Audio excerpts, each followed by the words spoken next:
back. It's Ian. I'm here with Adam Beechen at his lovely home, who's nice enough to have us over. Here to ask him a few questions about what's going on lately. Adam, thank you for speaking with us. Thanks for coming over. How has it been lately working on Batman Beyond? You just got the approval for the ongoing series. Yeah, we're going monthly in January. We're really excited.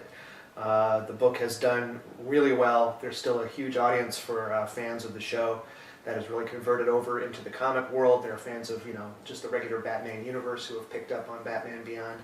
And it's been really gratifying to see the success that it's had. And now we get a chance to tell even more stories beyond the story of the first miniseries. So we're excited. We're starting to plan it out. We got the first year figured out, and hopefully there'll be maybe many more beyond that. I hope so. I love the series. I was a big fan of the cartoon originally. I was really sad when it got canceled. Yeah. And ever since then, I've been thinking, why don't they bring this out as a series? It would work so well. Yeah. And you've done a great job. Thank you. Why Batman Beyond? What originally got you interested, saying, this... I've got to make this comic. I got to bring this back. Well, actually, DC came to me. Ian Sattler came to me and said, we're thinking about doing a Batman Beyond comic book. If you have any pitches for us, let us know. And the pitch, I've told the story before, it was immediate. I had it right in my head. I said, I've got the pitch. He said, what is it? I said, it's 2 words. It's Hush Beyond. And he said, great, you're hired. And it was really just that. And that was all I had to go on, but I knew it would make a really good story. And I was a fan of the animated series as well. I'm a fan of the regular Batman universe. It seemed the perfect way to cross the two of them over and bring Batman Beyond into the DC universe. It was really cool reading it originally, because ultimately, not to spoil it for anybody, it isn't Hush. Right. But it was a really cool way of bringing an older Batman character, well, as far as their timeline is concerned, older. He's really a newer character that wasn't even introduced by the time, or when the cartoon was on. Right. Really interesting. He's mentioned in the animated series.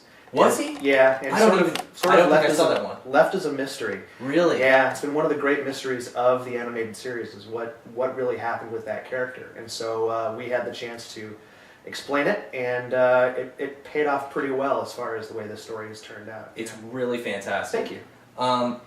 Continuity. Yeah. The cartoon they had to sanitize the DC history a little bit because they're dealing with kids. So Jason Todd got written out of it, right. Obviously. With Return of the Joker, they kind of merged Tim Drake with Jason Todd. And while what happened to him in the Return of the Joker movie was pretty horrific, it wasn't quite as bad as Jason Todd's fate. How does your series fit in with what's happened since then with Return of the Joker, with Jason Todd, the return of Jason Todd, Damian, and how are you coordinating, if at all, with everyone on the current Batman titles with the Batman Inc. stuff? Yeah, the way the book was pitched to me was they wanted to tie Batman Beyond a little closer to existing DC continuity, so that if DC wanted to at some point, they could pull in the Batman Beyond universe, and say, this is officially now part of the DC continuity. They haven't done that yet, but they wanted the book to be filled with nods to established history of Batman and established history of the Batman universe. As far as where they've taken the whole Damian-Terry relationship in some of the other books, that really hasn't factored into what we're doing.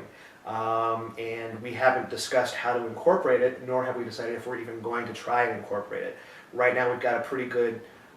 one of the fun things about the book is that it's not super tied to the existing DC continuity, so we can tell some of our own stories and say, well, this may or may not happen according to the current continuity of Batman, and if we decide to say that it does, we can go back and retrofit, figure out where to put these stories and how it all makes sense. It is kind of freeing not having all that continuity to bog you down. Very freeing.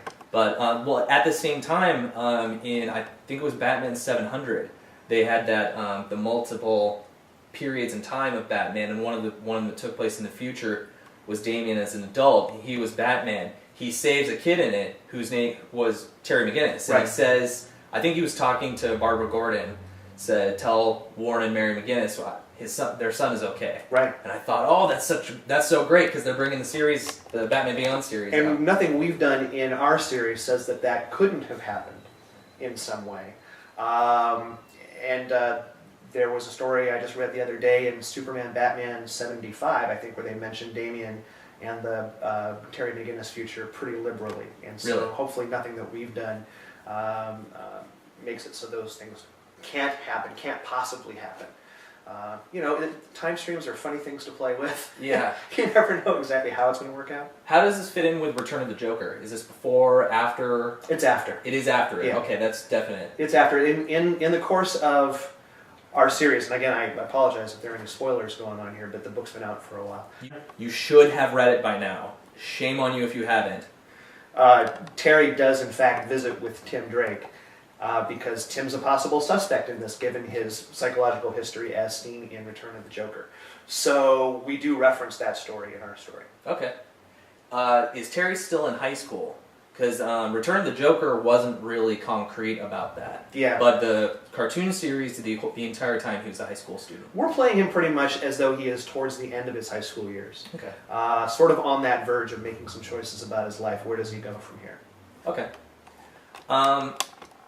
You did Bruce Wayne, The Road Home, Commissioner Gordon. Yes. Which was very good. It was really cool to see a non-superhero book. It's pretty much just a crime book that deals with supervillains. Yeah. I was wondering, when I'm reading these Bruce Wayne, The Road Home books, Bruce is running around in this high-tech suit as an insider, which he calls himself in the series. Is that suit a nod to Batman Beyond? Because it had camouflage technology and there was no cape and had like the special lenses. Yeah, it was never expressly said to me that this is the precursor to what Terry's suit is going to be, but I wouldn't be surprised at all if this is where Bruce got some of his ideas for the suit. Okay.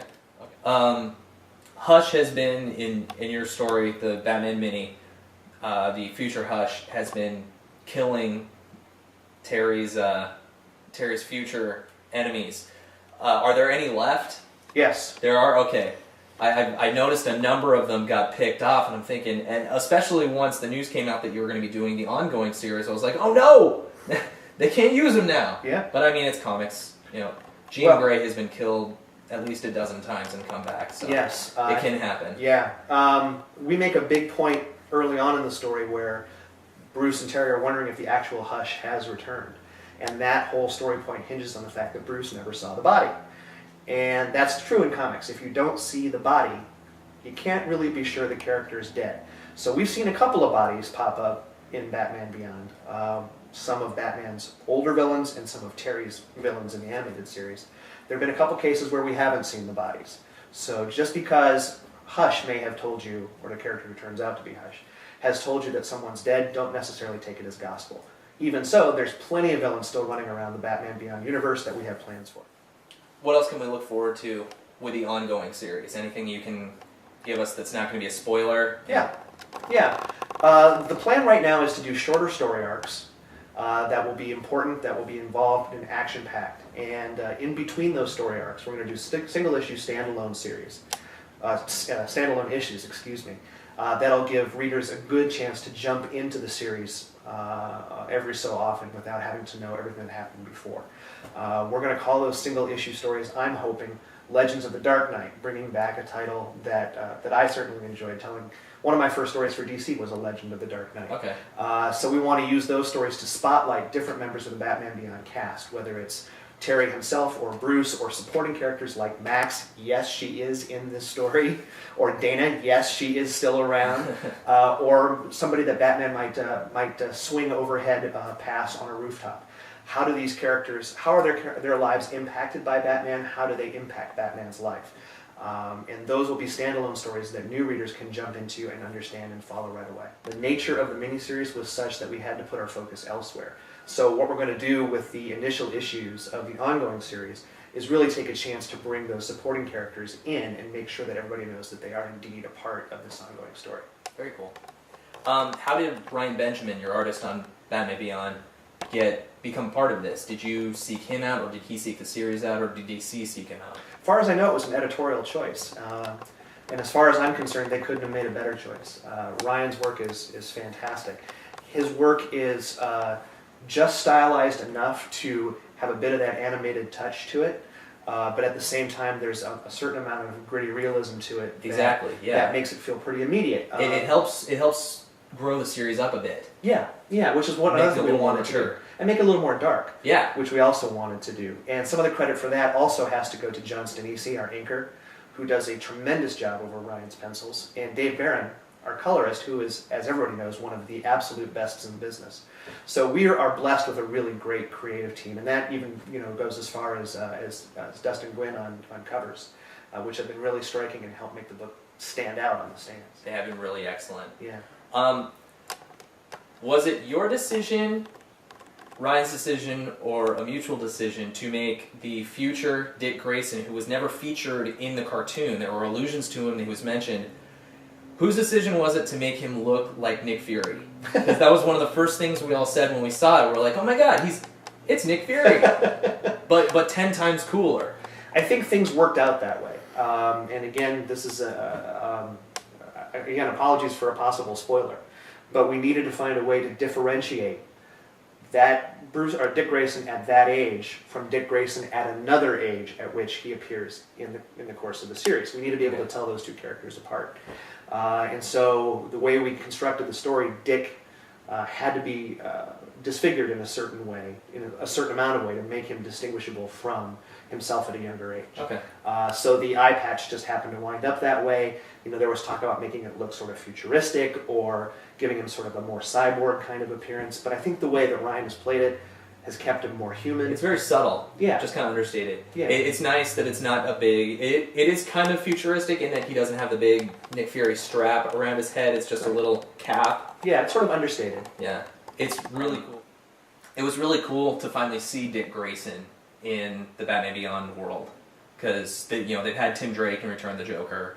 Barbara Gordon is the commissioner. Another thing, is there ever going to be any clearing up of how she started walking again? Because they never really talk about that in the cartoon. She's just up, running around. Yeah. Not considered, killing joke, whatever. Yeah.